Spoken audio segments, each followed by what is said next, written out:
আফ্রিকার সাহারা মরুভূমি পৃথিবীর সব থেকে বড় মরুভূমি। এটা এতটাই বড় যে এর মধ্যে 3টি ভারতবর্ষ ধরে যাবে। প্রায় 92 লক্ষ স্কয়ার কিলোমিটার এলাকা জুড়ে ছড়িয়ে থাকা সাহারা এত বিশাল যে এর এক প্রান্ত লোহিত সাগর, এক প্রান্ত ভূমধ্য সাগর এবং আরেক প্রান্ত আটলান্টিক সাগরে গিয়ে মিলিত হয়।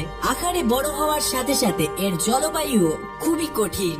দিনের বেলায় গায়ের চামড়া জ্বালিয়ে দেওয়ার মতো 50 ডিগ্রি টেম্পারেচার, আর রাতের বেলা এটা ফ্রিজিং টেম্পারেচারেরও নিচে নেমে যায়।